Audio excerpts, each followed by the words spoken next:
Okay, I think this goes back to what I mentioned earlier, where people around the child are the earliest influences, including friends. So I think Bel answered your own question here. The older sister is 8 and the rest of the cousins are older. So that's all this 3-year-old kind of learn from.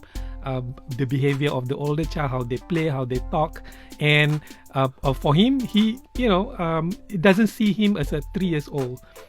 He sees himself as a older one, and it may not be good in a way, because that what if he interacted with the same age, the peer age, when he goes to school, for example. So that may cause a problem later on, but also good in terms of speeding up the maturity process. So so Bel got to balance it.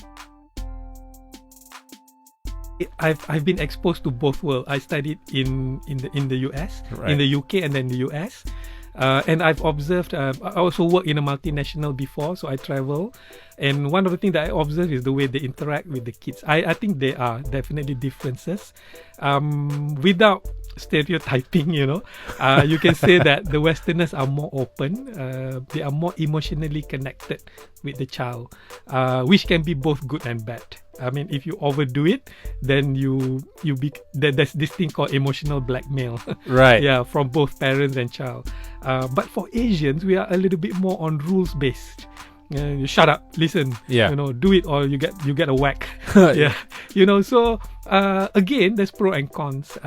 So I think in this age where the world is more global, more open, I would say parents will need to get best of both worlds. Yeah, I think there's some merits on the emotional connections. I mean, I do that with my children as well, and I find that they respond better.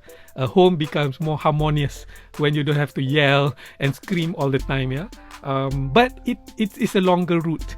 As parents, it's easier, much easier, and sometimes more effective to yell and just do it. Yeah. But in the long term, you don't build that connections.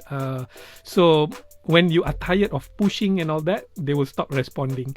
So I would say do both. I call it situational parenting. Which is? Situational parenting. Depends on what Depends on situations. For example, when they are in danger, you see they're crossing the road and there's a lot of cars. At that time, you yell. You yell and scream on top of your lung because danger is coming. But not every day is that situation, right? Yeah. So in other times when you want them to do something, maybe you want to try inspiring them rather than pushing them, pull them to do something. This is called positive parenting or smart parenting. That's what I'm into this or line. Respectful parenting. Yeah, situational parenting. You adapt to the situations based on your judgment, based on your experience. Not got stuck in one way, which I think many parents are. They got stuck in one way, and because they were brought up that way. Correct. Yeah. So then they use the same method to the child. I don't think it's gonna work anymore. Yeah.